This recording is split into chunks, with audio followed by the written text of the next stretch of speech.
Hello, thank you very much. I'm Ohashi, team captain from the Keio ALPHA from Japan. I'd like to talk about position and velocity control of Keio ALPHA pod and for Hyperloop competition. This is your agenda, starting from the overview. Okay, let me introduce our team first. Our team is made up of the students with diverse academic and global backgrounds. Now we have six student members as core members. They are from Mexico or Germany and Zambia, so many countries from global backgrounds. Now this is our pod. We have mainly the two parts here. The front one is for levitation, backwards for propulsion. And for levitation is we have 1, 2, 3, 4, 8. 8 magnets per side. This is a big one is for using some motors and rotating magnet, and we will get a levitation force. And the back church is propulsion, basically propulsion. This is the tire here, and the connecting to motors. Motors connecting to tires, and tires touching on top surface of an armature plate. We will get your propulsion force. And after that, after the propulsion parts, we have a brake system here. Okay, so let me introduce one by one. First one, propulsion and levitation. First one, the acceleration profile. We were expecting 450 km power as a max speed. Starting from 0 km power using by 1z acceleration here. And we will reach 450 km power at 800 meters. And after 0.1 second or 1 second, we activated brake and by 3G axis deceleration, and we will secure the 180 meters as a margin. This is our acceleration mechanized. Maximum speed estimation 450 km power, and the maximum acceleration up to 1z. And tire diameter, the tire speed, and motor speed is kind. Okay, so this is our acceleration placement. The motor is connecting the tires, and motors are rotating the motors and using by lever, and the tires are rotating. And touching on the top surface of the armature plate, we can get propulsion force. This is for levitation. The magnet propulsion and levitation. We will have the big one is we have 2 magnets here. 20 magnets inside of a big storm. This is basically the levitation. And after acceleration, the magnet is working as a drag force.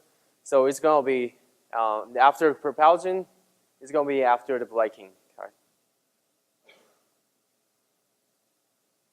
Okay, let's move on to structure. The max size is 1,800 millimeters times 800 millimeters times 500 millimeters. This is from basically the transport for our pod. We are using the airplane with passengers because actually we have an option like your ship or some ship or basically ship. But we want to, if possible, we want to delete some risk. It takes a lot of time to transport the pod from Japan to LA using wireless ship. So basically, we are thinking about as a transportation method, the airplane. The airplane have some cargo restriction. This is like your length times wide times height within 4 meters. So that's why we are the size is this kind of numbers. And also, after second competition, the SpaceX added some regulation about the size. The last time is 1.1 meters length. That is our previous pod size. But probably the SpaceX gets like too small, so it's not looks like nicer. I don't know. This is my thought, so do not tell like SpaceX actually. So that's why I added after adding regulation, we will have to make here some more bigger one comparing with previous one. And weight is the levitation charge is 33.97 kg, and propulsion charge is 46,680, totally like 80 kg.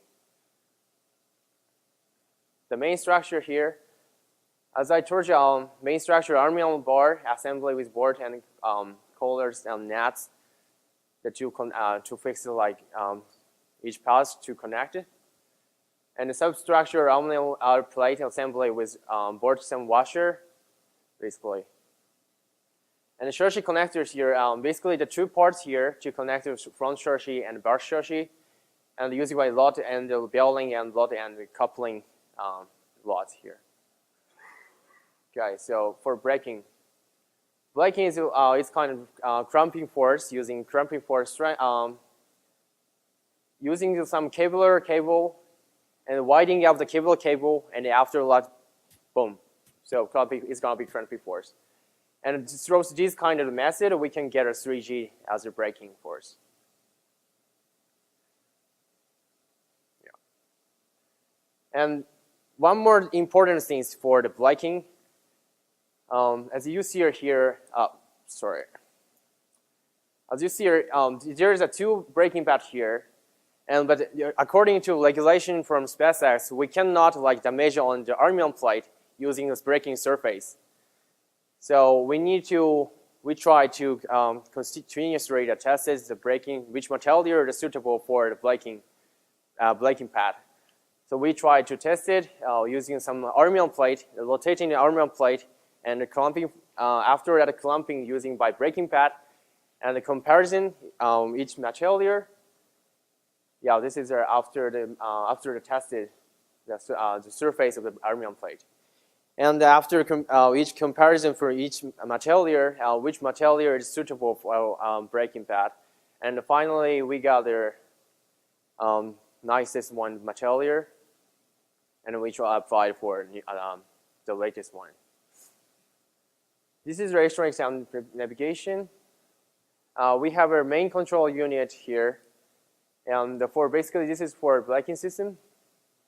And we have our two saber control system here, using my stripe count and to get like velocity and distance and time. Yes, delays counter thrust sensor accelerometers. Yeah. So basically we are believing the magnet as to be realized Hyperloop, because Elon Musk already mentioned that for future. The Hyperloop is by using some magnet. So we are believing the magnetic possibility to develop the Hyperloop pod. So the Elon Musk already proved the number four compassion. They already proved. So we will still continue to work on the Hyperloop to be realized for the future. But unfortunately, I graduated from next March, so I would like to take over to the next generation. Thank you very much.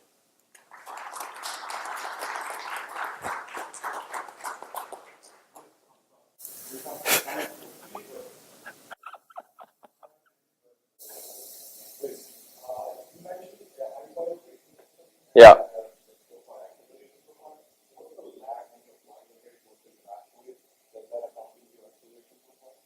The lax.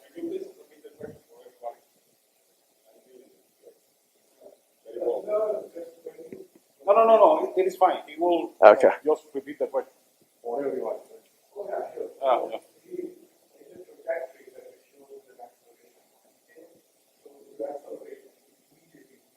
Yeah. Yeah.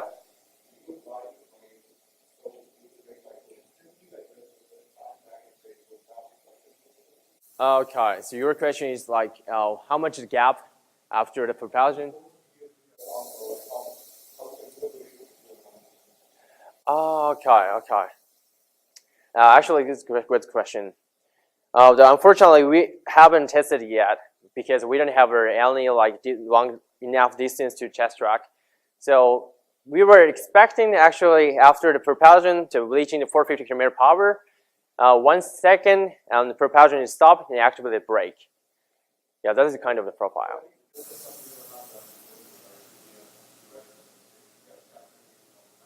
Mm-hmm. Oh yeah, we haven't tested yet. So, all right.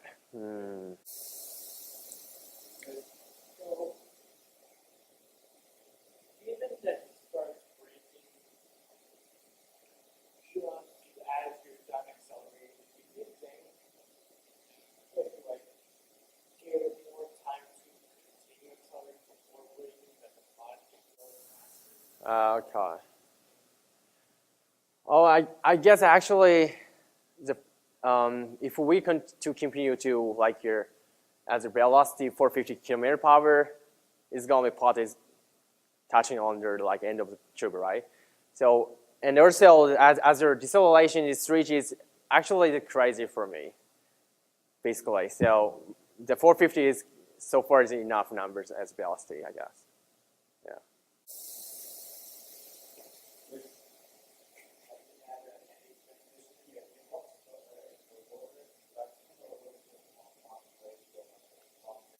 Sorry, I can hear your voice clearly. He's asking if you have any transmission in the gearbox. Sorry, or is it just a direct connection between the motor and the flywheel? Oh, okay. Yeah, basically already basically connected with your old power ports and then putting some cardboard, we will transport it.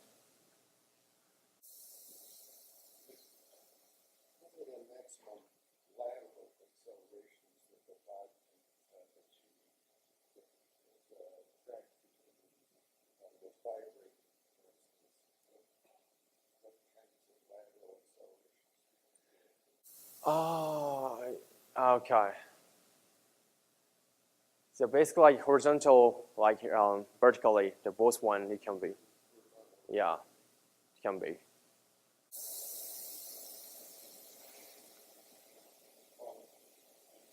I think you can back it up later. Okay. Thank you very much. Thank you very much.